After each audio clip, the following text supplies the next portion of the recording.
ఆంధ్రప్రదేశ్లో భూ సంస్కరణలు ఆవశ్యకత లక్ష్యాలు.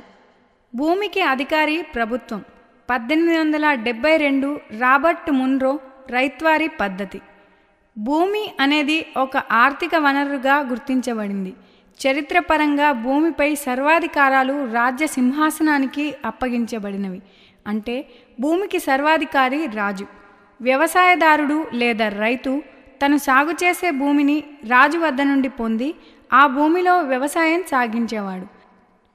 ఇందుకు ప్రతిఫలంగా శిస్తు రూపంలో కొంత మొత్తాన్ని రాజుకు చెల్లించేవాడు. ఆధునిక కాలంలో కూడా భూమిపై సర్వాధికారాలు ఆయా ప్రభుత్వాలకు ఇవ్వడం జరిగింది. మన రాష్ట్రంలో ఉన్న భూమిపై రాష్ట్ర ప్రభుత్వం పూర్తి అధికారాలు కలిగి ఉంటుంది. అయితే ఈ అధికారాలు వినియోగించుకోవడంలో కొన్ని పరిమితులు, షరతులు విధించబడినాయి. భూ సంస్కరణల చట్టాలను కేవలం రాష్ట్ర ప్రభుత్వం మాత్రమే తయారు చేస్తుంది లేదా నిర్మిస్తుంది. కేంద్ర ప్రభుత్వానికి భూ సంస్కరణల చట్టాల విషయంలో ఎటువంటి పాత్ర ప్రత్యక్షంగా లేదు. కానీ కేంద్ర ప్రభుత్వం రాష్ట్ర ప్రభుత్వ చట్టాలకు సంబంధించి కొంత దిశానిర్దేశకం చేస్తుంది. చారిత్రక నేపథ్యం.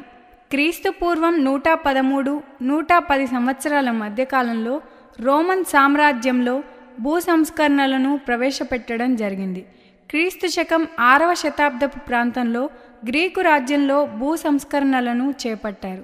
క్రీస్తు శకం 1800-1930 సంవత్సరాల మధ్యకాలంలో అనేక యూరోపియన్ దేశాలలో భూ సంస్కరణలను చేపట్టారు. ముఖ్యంగా ఫ్రాన్స్, స్వీడన్, డెన్మార్క్, ఐర్లాండ్ మొదలగు దేశాలలో వీటిని ప్రవేశపెట్టారు. నోట్: ఈ పైన పేర్కొనబడిన భూ సంస్కరణల్లో ఆధునిక భావాలకు సంబంధించినటువంటి భూ సంస్కరణలు కావు. ప్రపంచంలో మొట్టమొదటిసారిగా వ్యవసాయ ఉత్పత్తిని పెంచడం, వ్యవసాయ ఉత్పాదకతను పెంచడం, భూస్వాముల నుండి భూమిని స్వాధీనం చేసుకోవడం, భూమతాలపై గరిష్ట పరిమితిని విధించడం వంటి ఆధునిక భావాలతో 1946-50 ప్రాంతంలో జపాన్ దేశంలో సంస్కరణలను చేపట్టారు. 1965 సంవత్సరంలో చిలీ దేశంలో 12.5 లక్షల ఎకరాల భూమి భూ సంస్కరణల నేపథ్యంలో పేద రైతులకు పంచబడింది. నోట్: రష్యాలో వచ్చిన మార్క్స్వాదం, సామ్యవాదం, ప్రపంచవ్యాప్తంగా జరిగినటువంటి భూ పోరాటాలు, రైతాంగ ఉద్యమాలు భూ సంస్కరణలను ప్రవేశపెట్టడంలో కీలక పాత్ర పోషించాయి. మార్క్స్వాదం ప్రకారం వ్యక్తిగత ఆస్తి నిషేధించబడినది. అందుకే రష్యాలోని మార్క్స్వాదులు భూ సంస్కరణలను తీవ్రంగా వ్యతిరేకించారు. మార్క్స్వాదం లేదా కమ్యూనిజం ప్రకారం భూ సంస్కరణలు అవసరం లేదు. భూ సంస్కరణల ఆశయాలు, లక్ష్యాలు. ప్రణాళికా సంఘం 1951వ సంవత్సరంలో భూ సంస్కరణల లక్ష్యాలను ఈ కింది విధంగా పేర్కొంది. 1. వ్యవసాయ అభివృద్ధి మరియు వ్యవసాయ ఉత్పాదకత కోసం భూమి మీద చేపట్టే ఏ సంస్కరణనైనా భూ సంస్కరణ అని పేర్కొంది. 2. వ్యవసాయ రంగంలో ఉన్న అన్ని రకాలైన దోపిడీలను, సాంఘిక అన్యాయాలను తొలగించి దున్నేవాడికి పూర్తి రక్షణ కల్పించాలని, జనాభాలో అన్ని వర్గాల వారికి సమాన హోదా, అవకాశాలు కల్పించాలని భారత ప్రభుత్వ లక్ష్యం. దున్నేవాడికి పూర్తి రక్షణ. థియోడార్ బెర్జిమాన్ అనే అర్థశాస్త్రవేత్త భూ సంస్కరణల లక్ష్యాలను 3 విధాలుగా వర్గీకరించారు. 1. భూస్వామ్య వ్యవస్థను రద్దు చేసి మిగులు భూములను కౌలుదారులకు అందించి తద్వారా రైతుల విప్లవాలను నివారించవచ్చు. 2. భూ సంస్కరణల వలన ఉత్పత్తి, ఉత్పాదకత పెరిగి అటు ప్రభుత్వానికి ఇటు రైతుకు ఆర్థికంగా వెసులుబాటు కల్పించడం. 3. సమాజంలో ఆర్థిక అసమానతలను తొలగించి రైతుకు మానసిక ధైర్యాన్ని పెంపొందించడం. భారతదేశంలో భూ సంస్కరణలు. భారత భూ సంస్కరణలను ముఖ్యంగా 2 మార్గాలలో విభజించవచ్చు. 1. స్వాతంత్రానికి పూర్వం జరిగినటువంటి భూ సంస్కరణలు. 2. స్వాతంత్రానంతరం జరిగినటువంటి భూ సంస్కరణలు. స్వాతంత్రానికి పూర్వం. 1. 1792వ సంవత్సరంలో అప్పటి మద్రాసు రాష్ట్రంలో అధికారి అయినటువంటి సర్ థామస్ మన్రో జమీందారీ వ్యవస్థ సంస్థానంలో రైతువారీ విధానాన్ని ప్రవేశపెట్టారు. నేటి కడప, అనంతపూర్ ఈ ప్రాంతంలో మొట్టమొదటిసారిగా రైత్వారీ విధానాన్ని ప్రవేశపెట్టడం జరిగింది. రైత్వారీ పద్ధతి యొక్క ముఖ్య ఉద్దేశం మధ్యవర్తులను తొలగించడం.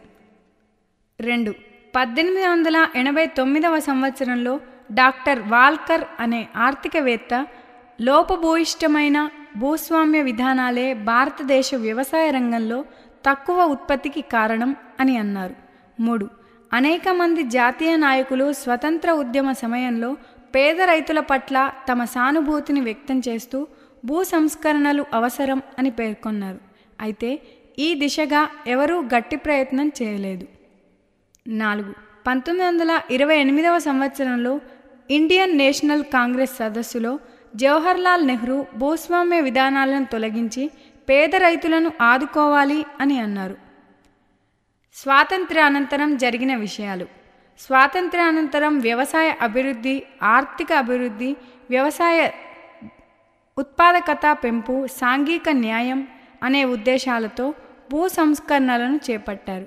భారతదేశంలో భూ సంస్కరణలను ముఖ్యంగా 3 రకాలుగా వర్గీకరించవచ్చు. 1. మధ్యవర్తుల తొలగింపు చట్టాలు. 2. కౌలు సంస్కరణల చట్టాలు. 3. కమతాల గరిష్ట పరిమితి చట్టాలు.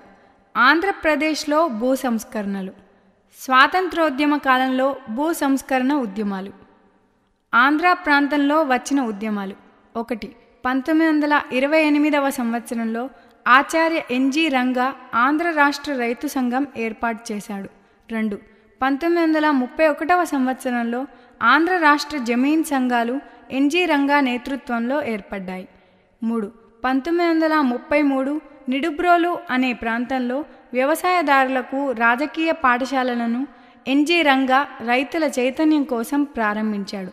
4. 1937 కమ్యూనిస్టు ఆధ్వర్యంలో రైతు దండు అనే పేరుతో ఆంధ్ర ప్రాంత రైతులు అప్పటి మద్రాసు రాష్ట్రానికి రాజధాని అయిన మద్రాసు నగరానికి 2000 కిలోమీటర్ల పాదయాత్రను నిర్వహించాడు. ఈ యాత్ర ముఖ్య ఉద్దేశం భూస్వామ్య రద్దు చట్టాలని ప్రవేశపెట్టాలి. అదేవిధంగా 1947 సంవత్సరంలో ఇటువంటి యాత్రనే కమ్యూనిస్టుల ఆధ్వర్యంలో జరపబడింది. 5. 1936లో ఇండియన్ నేషనల్ కాంగ్రెస్ అఖిల భారత కిసాన్ సభను ప్రారంభించింది. అందులో భాగంగా ఆంధ్ర ప్రాంతంలోనూ వాటి శాఖలు ఏర్పాటు చేయడం జరిగింది. తెలంగాణ ప్రాంత రైతు ఉద్యమాలు. 1. 1920 సంవత్సరంలో విసుమూరు దేశ్ముఖ్కు వ్యతిరేకంగా ఆ ప్రాంత ముస్లిం రైతులు ఉద్యమాన్ని నిర్వహించారు. 2. 1921 సంవత్సరంలో ఆంధ్ర జనసంఘం ఏర్పడి 1928 నుంచి ఆంధ్ర మహాసభగా తన రూపుని మార్చుకొని జాగీర్దారుల వ్యవస్థ రద్దు చేసి చాకిరీ రద్దు, పన్నులు తగ్గించాలి అని అనేక తీర్మానాలు చేసింది. 3. 1945 సంవత్సరంలో ఖమ్మంలో వామపక్షవాదులు అందరూ కలిసి నైజాంకు వ్యతిరేకంగా తెలంగాణ సాయుధ రైతాంగ పోరాటాన్ని చేపట్టారు. స్వతంత్రానికి పూర్వం ఆంధ్ర రాష్ట్రంలో తెలంగాణ ప్రాంతంలో జరిగిన ఉద్యమాలు. జాగీర్దారుల వ్యవస్థ.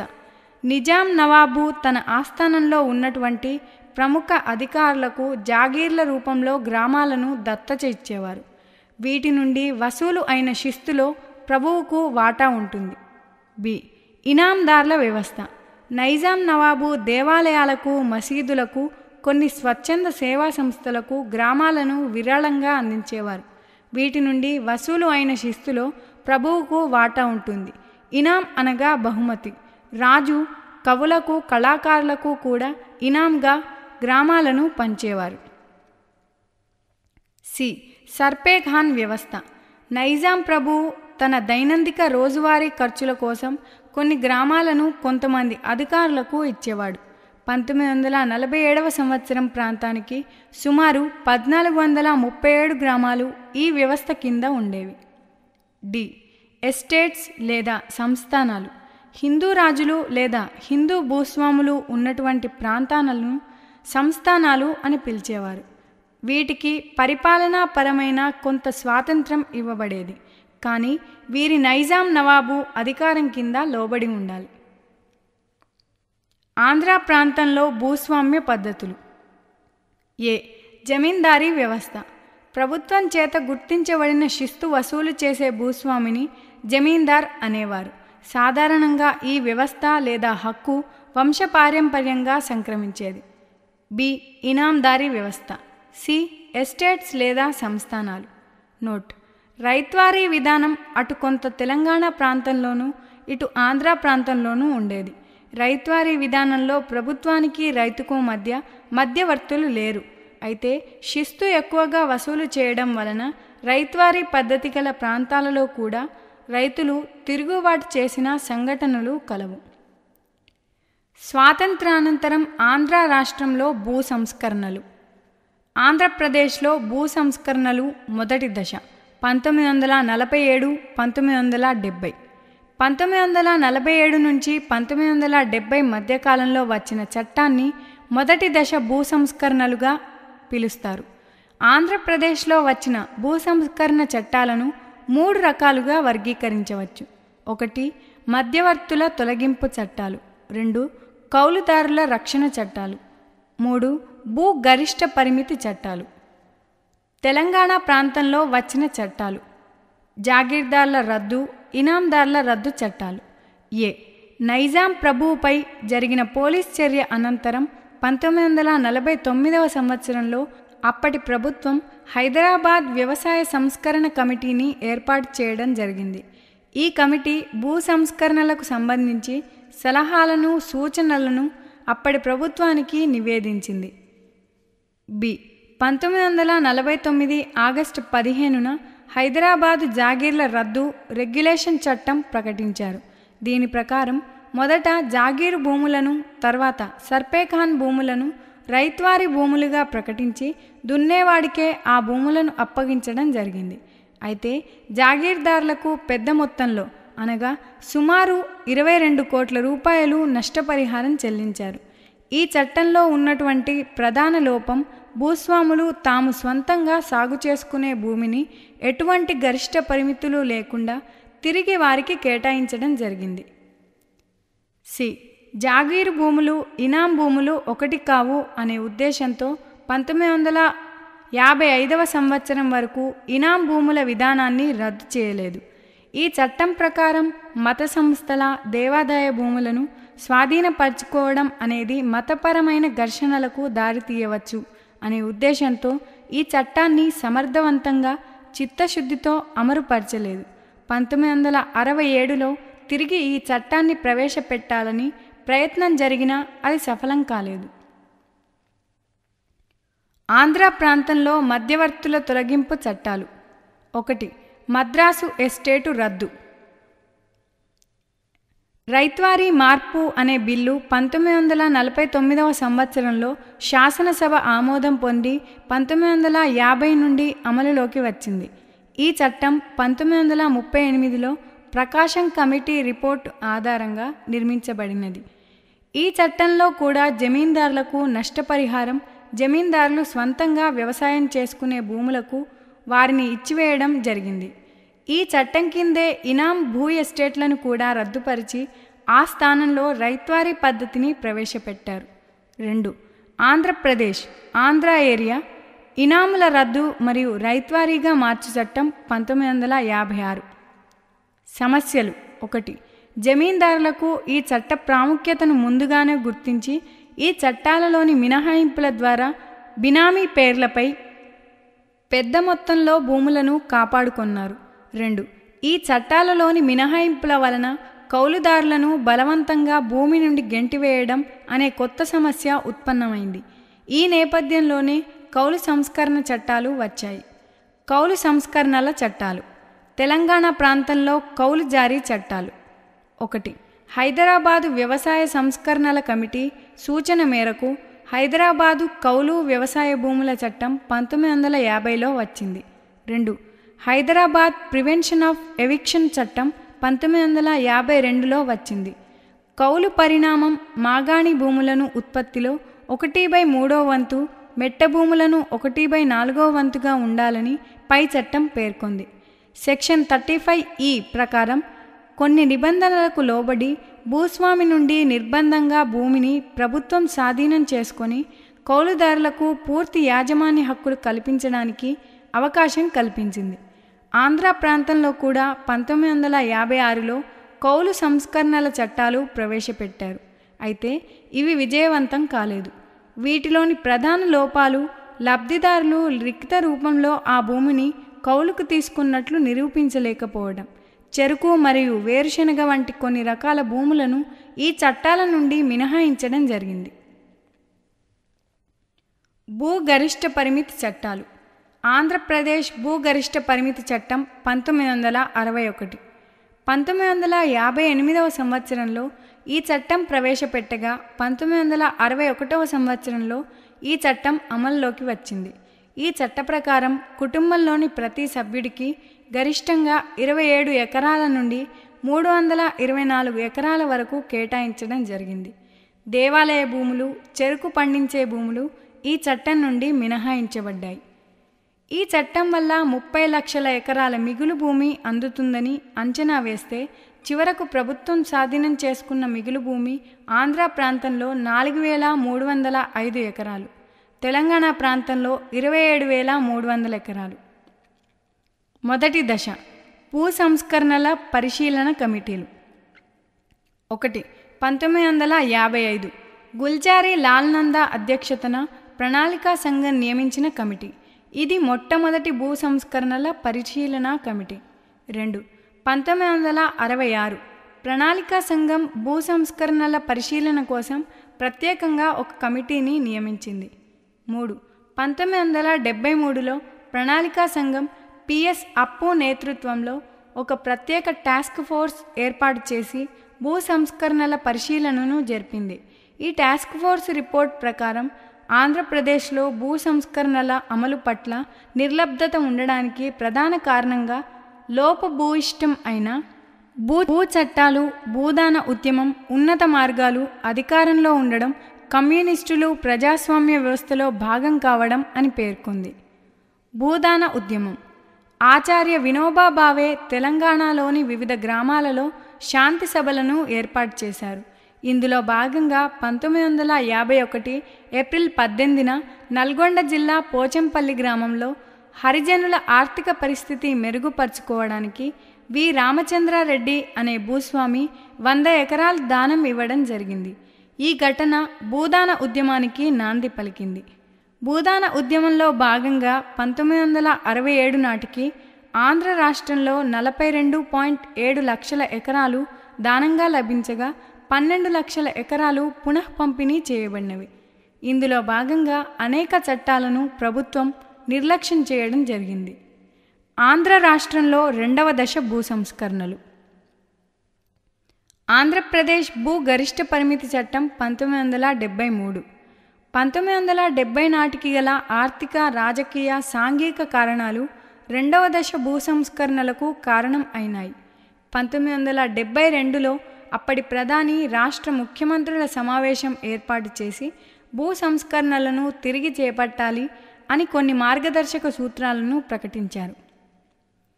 భూ గరిష్ట పరిమితి చట్టం 1973. ఈ చట్టం జనవరి 1, 1975 నుండి అమల్లోకి వచ్చింది. సెక్షన్ 4 ప్రకారం ఒక కుటుంబానికి గరిష్టంగా ఎంత భూమి ఉండవచ్చో అని పేర్కొనడం జరిగింది. అంతకన్నా ఎక్కువ భూమి కలిగి ఉంటే ఆ భూమిని ప్రభుత్వం స్వాధీనపరచాలి.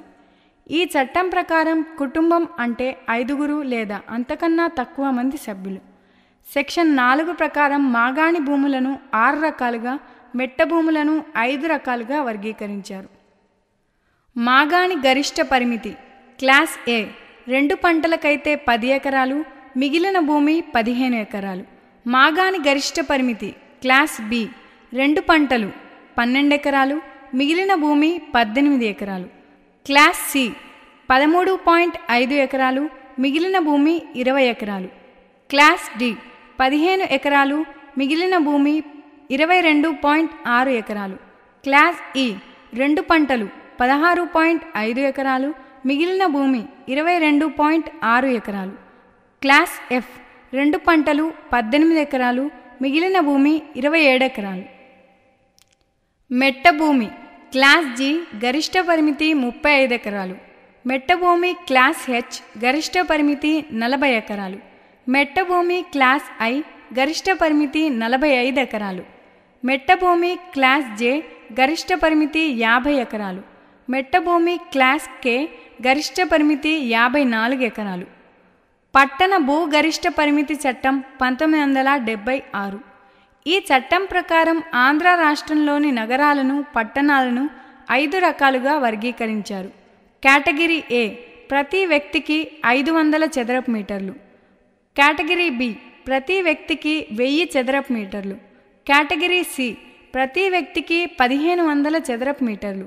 కేటగిరీ డి మరియు ఈ ప్రతి వ్యక్తికి 2000 చదరపు మీటర్లు. భూ పంపిణీ పథకాలు. ప్రభుత్వ భూముల పంపిణీ. మొట్టమొదటిసారిగా 1964 సెప్టెంబర్ 3వ తారీఖున ప్రభుత్వ భూములను పంచాలి అని నిర్ణయించి రాజకీయ ఒత్తిడుల కారణంగా ఈ ప్రయత్నం విరమించారు. 1968 నవంబర్ 1న సుమారు 20,000 ఎకరాల భూమిని పంచడం జరిగింది. ప్రభుత్వం అనేక సందర్భాలలో పేదలకు వ్యవసాయ భూమిగా, ఇళ్ల పట్టాలుగా పెద్ద మొత్తంలో భూమిని పంచింది. 1992 ఆంధ్రప్రదేశ్ రెవెన్యూ మంత్రి నివేదిక ప్రకారం మొత్తం మిగులు భూమి 37.29 లక్షల ఎకరాలు. పేదలకు పంచిన భూమి 19.13 లక్షల ఎకరాలు. భూమిని పొందిన లబ్ధిదారులు 6.85 లక్షల మంది. ఇందులో ఎస్సీ వారు 14.7%, ఎస్టీ వారు 6.07%, బీసీ వారు 17.8% భూమిని పొందారు. థియోడార్ బెర్జిమన్ ప్రకారం భూ సంస్కరణల విషయంలో భారతదేశంలో కేరళ అగ్రస్థానం, పశ్చిమ బెంగాల్ తర్వాత స్థానాన్ని ఆక్రమించాయి. ఆంధ్ర రాష్ట్రంలో భూ సంస్కరణలు విఫలం అయినాయి అని పేర్కొన్నాడు. అసైన్డ్ భూములు చట్టాలు. అసైన్డ్ భూమి అనగా ప్రభుత్వం భూ పంపిణీల ద్వారా కేటాయించబడిన భూమిని అసైన్డ్ భూమి అంటారు. మొట్టమొదటి అసైన్డ్ భూముల బదలాయింపు నిషేధ చట్టం 1977లో అమలులోకి వచ్చింది. ఈ చట్టం ప్రకారం అసైన్డ్ భూమి కలిగిన వ్యక్తి ఆ భూమిని వేరొకరికి బదలాయింపజాలడు. వంశపారంపర్యంగా అసైన్డ్ భూమిని బదలాయించవచ్చు. వంశపారంపర్యంగా కానటువంటి బదలాయింపులు చట్టరీత్యా చెల్లవు. ఇటువంటి బదలాయింపుల ద్వారా రిజిస్టర్ పొందిన వ్యక్తి ఆ భూములను ప్రభుత్వానికి స్వాధీనపరచాలి. 2007వ సంవత్సరంలో అసైన్డ్ భూముల